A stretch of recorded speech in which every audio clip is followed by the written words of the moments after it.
Good morning, students.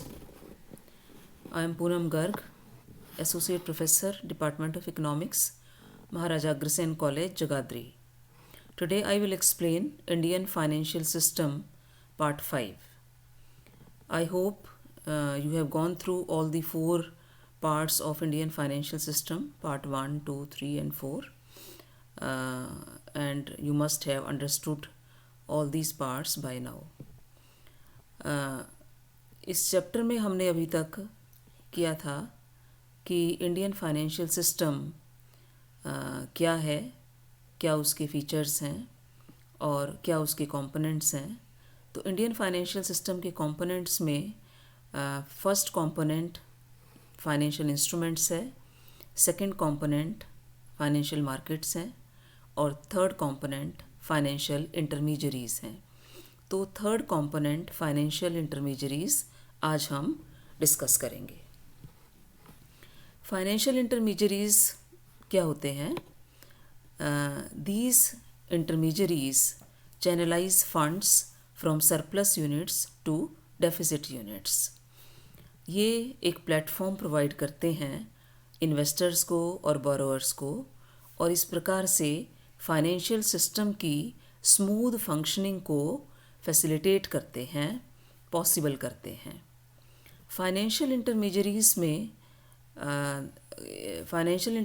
को हम 2 parts में डिवाइड करते हैं.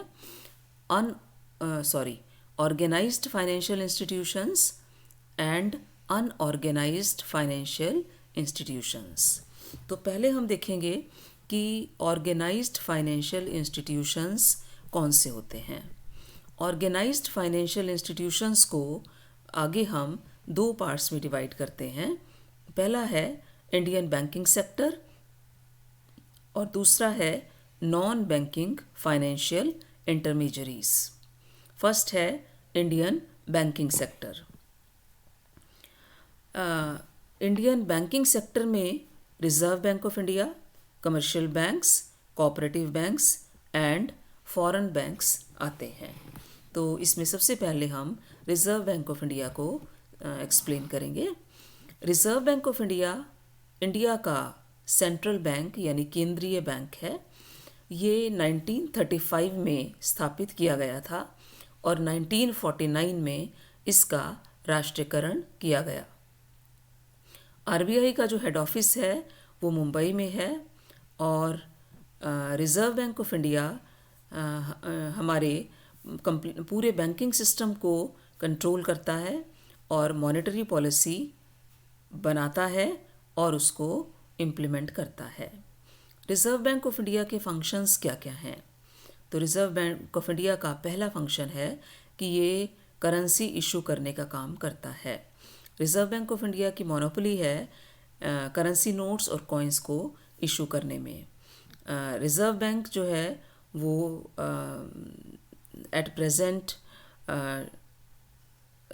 जो है कॉइन्स भी इशू कर रहा है, ₹2, ₹5 एंड 10 का, और जो करेंसी नोट्स हैं वो भी 5, 10, 20, 50, 100, 200, 500 एंड 2000 के डिनोमिनेशन के करेंसी नोट्स इशू कर रहा है. दूसरा फंक्शन आरबीआई का रेगुलेशन ऑफ क्रेडिट है, साख का नियंत्रण. रिज़र्व बैंक देश की क्रेडिट पॉलिसी को डिसाइड करता है और क्रेडिट की मात्रा को, साख की मात्रा को नियंत्रित करता है. रिज़र्व बैंक के पास क्रेडिट को कंट्रोल करने के लिए कई इंस्ट्रूमेंट्स हैं, ठीक है, जैसे कि रेपो रेट है. रेपो रेट क्या होती है? रेपो रेट वो रेट होती है जिस पर आरबीआई दूसरे बैंकों को लोन्स प्रोवाइड करता है. और रिवर्स रेपो रेट होती है. रिवर्स रेपो रेट क्या होती है? ये वो रेट ऑफ इंटरेस्ट है जो कि आरबीआई कमर्शियल बैंक्स को उनके डिपॉजिट्स जो कि आरबीआई के पास रहते हैं उन पर ऑफ़र करता है. थर्ड है ओपन मार्केट ऑपरेशंस, खुले बाज़ार की क्रियाएं. ओपन मार्केट ऑपरेशंस क्या होते हैं? जब reserve Bank of India open market में सिक्योरिटीज़ को खरीदता और बेचता है. Fourth is cash reserve ratio. Cash reserve ratio क्या होता है कि सभी बैंकों को अपने डिपॉजिट्स का एक मिनिमम परसेंटेज कैश फॉर्म में आरबीआई के पास जमा कराना पड़ता है, उसको कैश रिजर्व रेशो कहते हैं। Fifth is SLR. एसएलआर माने स्टैट्यूटरी लिक्विडिटी रेशो, वैधानिक तरलता अनुपात। एसएलआर क्या होता है कि सभी बैंकों को अपने डिपॉजिट्स का एक निश्चित प्रतिशत अपने पास लिक्विड एसेट्स के रूप में compulsorily at every time maintain करना पड़ता है, रखना पड़ता है, उसको हम एसएलआर कहते हैं। Next is regulation of consumer credit. Reserve Bank of India consumer credit को, जो उपभोक्ता साख है, उसको भी नियंत्रित करता है और इसमें time period of the loan, rate of interest, purpose of the loan, ये सारी चीज़ें आती हैं। नेक्स्ट है change in margin requirement on loans. Margin का मतलब क्या है, जितनी अमाउंट का लोन दिया गया है और जो वैल्यू ऑफ गुड्स मॉर्गेज की गई हैं बोरोवर के द्वारा, उसका डिफरेंस मार्जिन रिक्वायरमेंट कहलाता है। ठीक है, तो मान लीजिए 100 rupees, suppose 20% is the margin requirement. तो 20% मार्जिन रिक्वायरमेंट का मतलब ये है कि अगर आप 100 रुपये की गुड्स बैंक के पास रखते हो तब आपको 80 रुपीज़ का लोन मिलता है। Next is rationing of credit. Rationing of credit का क्या मतलब है कि लोन की मैक्सिमम लिमिट फिक्स कर देना। तो reserve Bank of India maximum limit loan की भी फिक्स कर सकता है।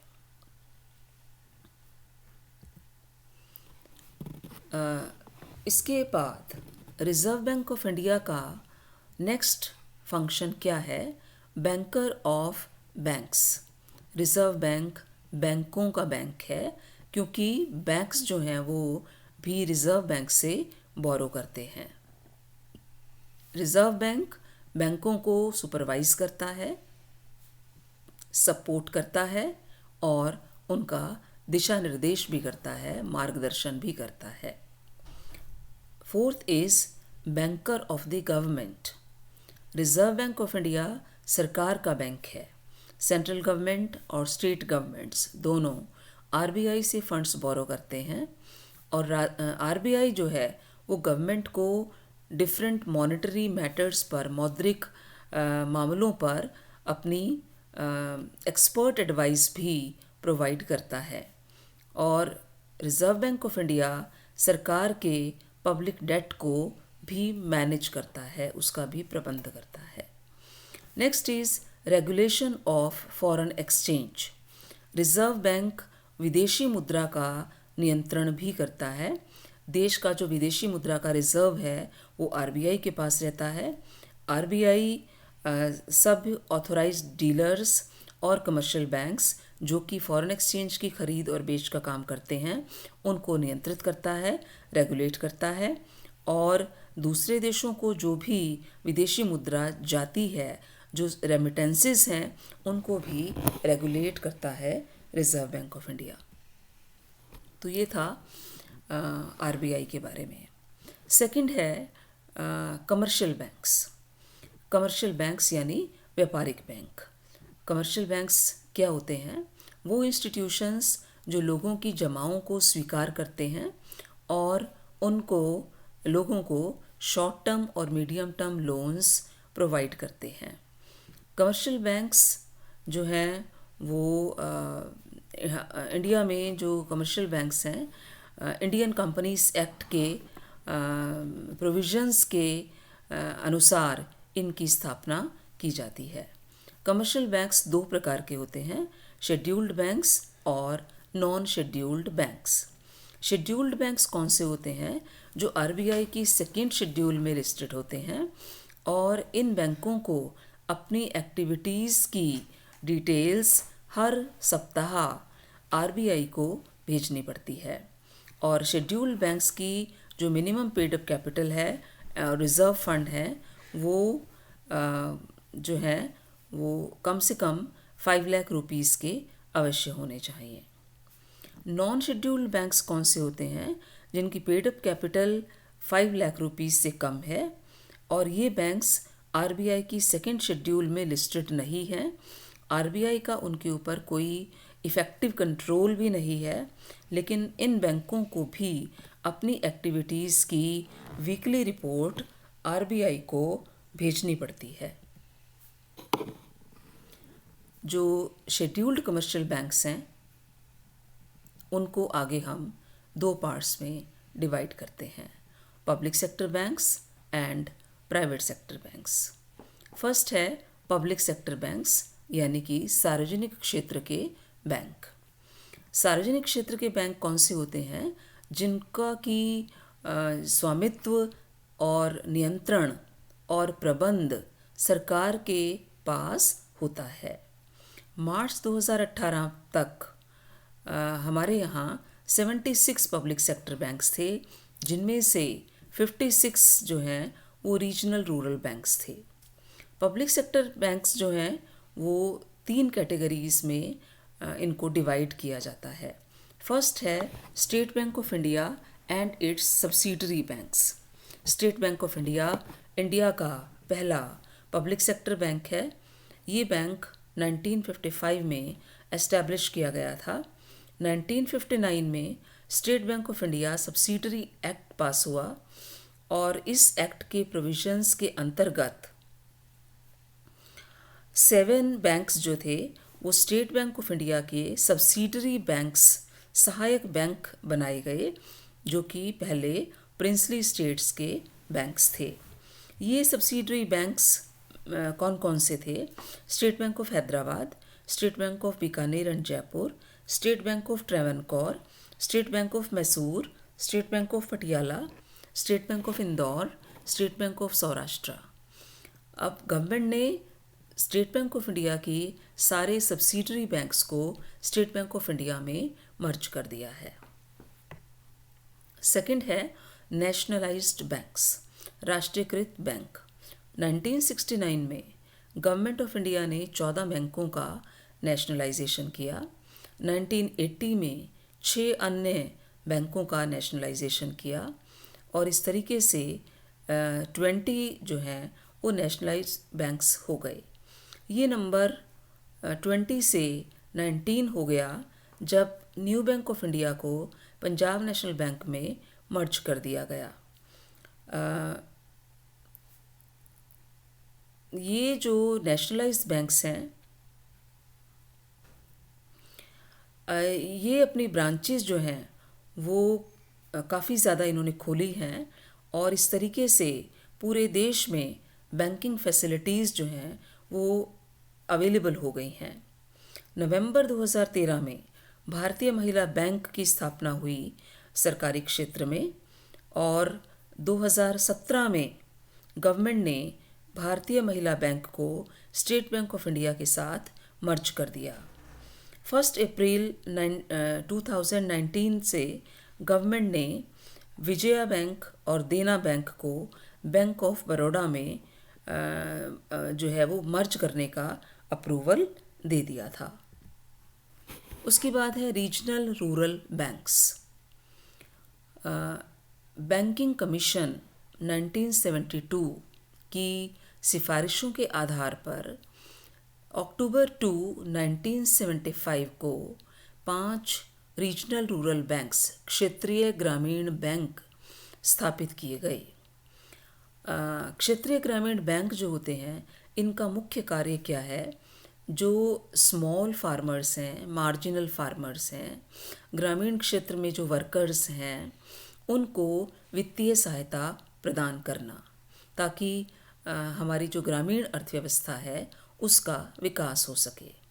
इन बैंकों को केंद्रीय बैंक के द्वारा, स्टेट गवर्नमेंट्स के द्वारा और फाउंडर बैंक्स के द्वारा पूंजी प्रदान की जाती है। अप्रैल 2018 तक 56 रीजनल रूरल बैंक्स जो थे वो देश में कार्य कर रहे थे। तो ये तो था पब्लिक सेक्टर बैंक्स के बारे में। Now private sector banks. Private sector banks, जैसा कि नाम से ही पता चल रहा है, इन बैंकों का जो ओनरशिप है वो प्राइवेट सेक्टर के पास होता है, इनका जो स्वामित्व है।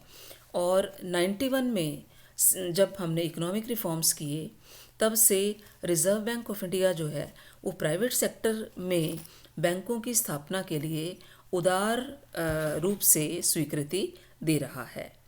और 31 मार्च 2018 तक 25 प्राइवेट सेक्टर बैंक्स देश में कार्य कर रहे थे और ये प्राइवेट सेक्टर बैंक्स जो हैं वो हाई लेवल के मॉडर्न कस्टमर सर्विसेज प्रोवाइड करते हैं।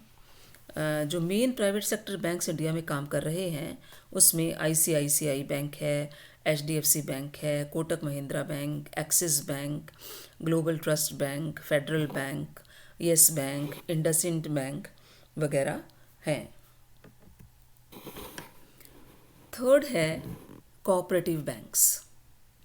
Cooperative banks organized banking sector का एक बहुत ही इम्पॉर्टेंट पार्ट है। और कोऑपरेटिव बैंक्स यानी सहकारी बैंक्स क्या होते हैं कि जब लोग जो हैं वो अपनी इच्छा से अपने इकोनॉमिक इंटरेस्ट में समानता के आधार पर ज्वाइन करते हैं। और जो कोऑपरेटिव बैंक्स हैं वो state cooperative credit societies act के अंतर्गत स्थापित किए जाते हैं। कोऑपरेटिव बैंक्स के जो मेन टाइप्स हैं वो कौन कौन से हैं? पहला है प्राइमरी एग्रीकल्चरल क्रेडिट सोसाइटीज़। ये सोसाइटीज़ गांवों में काम करती हैं और लगभग 10 से ज़्यादा लोग मिलकर के एक कोऑपरेटिव क्रेडिट सोसाइटी फॉर्म कर सकते हैं। ये सोसाइटीज़ अपने मेंबर्स के डिपॉजिट्स को स्वीकार करती हैं और उनको शॉर्ट टर्म और मीडियम टर्म लोन्स प्रोवाइड करती हैं। At present 95,595 primary cooperative credit societies देश में काम कर रही हैं और इनमें तकरीबन 10 करोड़ फार्मर्स जो हैं वो इनके मेंबर्स हैं। सेकेंड लेवल पर सेंट्रल कोऑपरेटिव बैंक्स होते हैं। ये banks primary cooperative credit societies जो एक डिस्ट्रिक्ट की हैं उनको कंट्रोल सुपरवाइज करते हैं, रेगुलेट करते हैं। ये बैंक्स इन सोसाइटीज़ को वित्तीय सहायता भी प्रदान करते हैं और 31 मार्च 2018 तक ये बैंक्स जो थे वो 370 थे। स्टेट कोऑपरेटिव बैंक्स इनके ऊपर होते हैं। स्टेट कोऑपरेटिव बैंक्स, हर स्टेट का एक मेन कोऑपरेटिव बैंक होता है जो कि उस स्टेट के सारे सेंट्रल कोऑपरेटिव बैंकों को रन करता है और ये उनको मनी भी उधार देता है। 31 मार्च 2018 तक जो नंबर था स्टेट कोऑपरेटिव बैंक्स का वो 33 था। तो ये कोऑपरेटिव बैंक्स के बारे में हमने देखा। नेक्स्ट है फॉरेन बैंक्स। मार्च 2018 तक 44 फॉरेन बैंक्स जो हैं वो इंडिया में उनकी ब्रांचेस काम कर रही थी, जैसे कि city bank, standard chartered bank, ABN AMRO bank, American express bank, HSBC, Hong Kong and Shanghai banking corporation, Barclays bank, royal bank of Canada, Deutsche bank etcetera. तो ये हमने इंडियन बैंक्स के बारे में देखा। दूसरा इसमें आता है ऑर्गेनाइज्ड बैंकिंग सेक्टर में non banking financial intermediaries. Commercial banks, public sector banks के अलावा जो है नॉन बैंकिंग फाइनेंशियल इंटरमीडियरीज भी या नॉन बैंकिंग फाइनेंशियल कंपनीज भी होती हैं जो कि सेविंग्स को मोबिलाइज करती हैं और लोन्स देती हैं। NBFIs जो हैं वो RBI के पास रजिस्टर्ड इनको करवाना ज़रूरी होता है। ये जो NBFCs हैं ये लोगों की सेविंग्स को मोबिलाइज तो करती हैं लेकिन डिमांड डिपॉजिट्स को एक्सेप्ट नहीं करती हैं। ये चेक्स इशू नहीं करती हैं और कोई दूसरा बैंकिंग फंक्शन भी परफॉर्म नहीं करती हैं। आरबीआई एक्ट 1934 के मुताबिक ये एक्ट जो कि 1994 में अमेंड किया गया, इन इंटरमीडियरीज का जो मेन फंक्शन है वो क्या है? डिपॉजिट्स को एक्सेप्ट करना और फाइनेंशियल इंस्टीट्यूशंस की तरह से ही लोन्स एडवांस करना, सिक्योरिटीज़ में इन्वेस्ट करना, हायर परचेज सिस्टम को फाइनेंस करना, इक्विपमेंट लीजिंग को फाइनेंस करना। तो नॉन बैंकिंग फाइनेंशियल कंपनीज़ में जो है asset finance companies, investment companies, loan companies, infrastructure finance companies, core investment companies and factor companies आती है। 2018 में 10,190 नॉन बैंकिंग फाइनेंस कंपनीज़ जो हैं वो आरबीआई के पास रजिस्टर्ड थी। तो ये सारा हमने ऑर्गेनाइज्ड इंटरमीडियरीज के बारे में किया। सेकंड पार्ट है अनऑर्गेनाइज्ड इंटरमीडियरीज। अनऑर्गेनाइज्ड इंटरमीडियरीज क्या होते हैं? ये इंडिजिनस बैंकर्स होते हैं, देशी बैंकर्स होते हैं। इनको अनऑर्गेनाइज्ड इसलिए कहते हैं क्योंकि आरबीआई का इनके ऊपर कोई कंट्रोल नहीं होता है। ठीक है, इंडिजिनस बैंकर्स का मतलब क्या है? वो इंडिविजुअल्स, वो व्यक्ति या वो फर्में जो कि डिपॉजिट्स को, जमाओं को स्वीकार करती हैं, लोन प्रोवाइड करती हैं और शॉर्ट टर्म क्रेडिट इंस्ट्रूमेंट्स जैसे कि हुंडीज़ में डील करती हैं फाइनेंशियल हेल्प प्रोवाइड करने के लिए। देश के विभिन्न भागों में इनको अलग अलग नामों से पुकारा जाता है। अनऑर्गेनाइज्ड सेक्टर का ग्रामीण अर्थव्यवस्था में काफ़ी इम्पॉर्टेंट रोल है और शहरी एरियाज़ में भी इंडिजिनस बैंकर्स छोटे छोटे इंडस्ट्रीज़ को, छोटे व्यापारियों को फाइनेंस प्रोवाइड कराते हैं। ग्रामीण क्षेत्रों में किसानों को या जो आर्टिसंस हैं, कारीगर हैं, उनके लिए ये फाइनेंस का मेन सोर्स है। एक अनुमान के मुताबिक शहरी क्षेत्रों में जो होलसेल एंड रिटेल ट्रेड है, एक्सपोर्ट ट्रेड है, उनकी साख की जो ज़रूरतें हैं उसका ऑलमोस्ट 30% जो है वो अनऑर्गेनाइज सेक्टर जो है वो पूरा करता है। ये सेक्टर बैंकिंग सेक्टर के लिए कॉम्पिटिटर भी है और कॉम्प्लीमेंट्री भी है। तो इस सेक्टर में मेनली जो देशी बैंकर्स हैं जैसे कि साहूकार हैं, महाजन हैं, वो इस कैटेगरी में आते हैं। अनऑर्गेनाइज सेक्टर में जो मेन क्रेडिट इंस्ट्रूमेंट है वो हुंडी है। ठीक है, जैसे कि बिल ऑफ एक्सचेंज होता है, उसका ये देशी वर्जन है, इंडिजिनस वर्जन है। ये सेक्टर किसानों की, कारीगरों की, छोटे व्यापारियों की, छोटे जो हैं वो प्रोड्यूसर्स, उत्पादक हैं, उनकी ज़रूरतों को, उनकी साख की ज़रूरतों को पूरा करता है। क्योंकि जो बैंकिंग सेक्टर है वो इस क्षेत्र को ऋण देने में हेजिटेट करता है क्योंकि ये लोग सिक्योरिटी, बैंक को जो है सिक्योरिटी प्रोवाइड नहीं कर पाते हैं और बिना सिक्योरिटी के बैंक को इनको लैंड करने में रिस्क इन्वॉल्व रहता है। जो इंडिजिनस बैंकर्स हैं उनका अपने कस्टमर्स के साथ पर्सनल रिलेशंस, व्यक्तिगत संबंध होते हैं, इसलिए वहाँ पर जो लोन्स एडवांस करना, लोन्स देने का काम है वो सिंपल होता है। लेकिन फिर भी जो ये अनऑर्गेनाइज्ड बैंकिंग सेक्टर है इसमें कुछ डीमेरिट्स भी हैं, दोष भी हैं, जैसे कि अकाउंट्स की मैनिपुलेशन होती है और एग्जॉर्बिटेंट रेट्स ऑफ इंटरेस्ट, ब्याज की बहुत ऊंची दरें ये जो हैं चार्ज करते हैं और लोन्स फॉर अनप्रोडक्टिव पर्पस, अनुत्पादकीय कार्यों के लिए भी लोन्स प्रोवाइड करते हैं, यानी कि लोगों को फिजूल खर्च बना देते हैं।